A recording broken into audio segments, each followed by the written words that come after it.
Hi everybody, Elizabeth here with Country Peony, and welcome to the Country Peony Studio and my front porch. Today I partnered with estatesales.net to show you how you can find everything you need to decorate your front porch for Halloween from an estate sale. Yes, I said it. Everything here that I use to decorate my front porch with came from an estate sale. So if you want to see the behind the scenes at an estate sale and what I did to transform these pieces, then come along. When I want to find an estate sale in my area, my first and only place to look is through the estatesales.net app or on their website. It is so user-friendly. You can easily find estate sales in your area by looking at the map view or picture view. I was able to find an estate sale that was about 30 minutes away from the studio that had a lot of seasonal decor. Because of the pictures from estatesales.net, I knew what I was looking for and I went straight to the seasonal section when I arrived. I really wanted this charming paper mache bunny and some of the vintage Christmas decor, but I had to stay focused on all of the fall decor. In addition to the pumpkins, I picked up some sheets, placemats, faux ferns, and this fun statue. Okay, so I'm back in my car. I just finished with the sale. As you saw, there were a lot of really great things that I found. Thankfully, the collector had quite a Halloween section, and so you never know when you see the pictures. I tried to get here right when it opened. I was a couple minutes late, but you never know if the items that you're looking for are still there. Well, they were. As you can see, I grabbed a whole bunch of pumpkins, so I know I can do some stuff with that.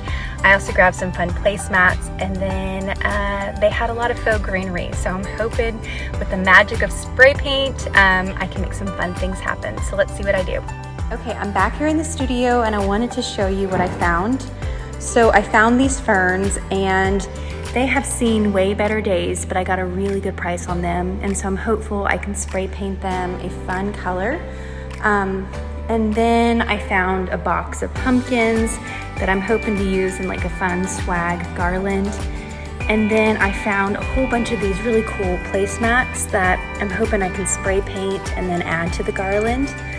And then sheets, because I think it'd be really fun to make some ghosts, because sheets are everywhere at estate sales.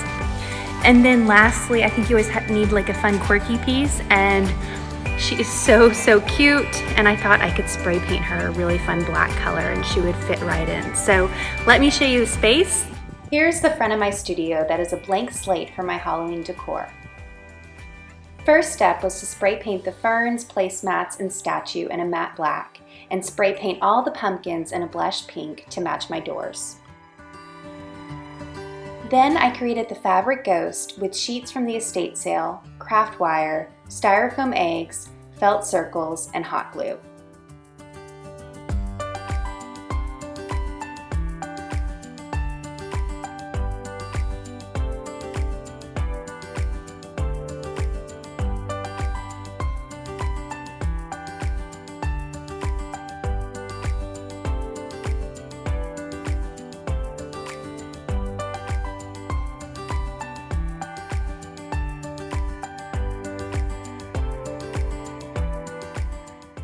Next, I put the spray painted placemats to good use by using them as a base for the wreath.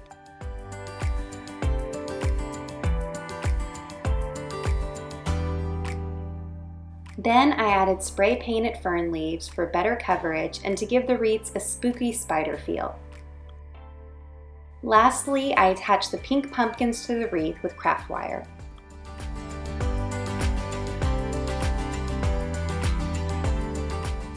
Now it was time to decorate the porch. I added the fern plants to the inside of an urn and then added a spray painted branch to the ferns for the ghost. I attached the ghost to the branch at different heights with craft wire. I hung the wreaths and I put out the pumpkins.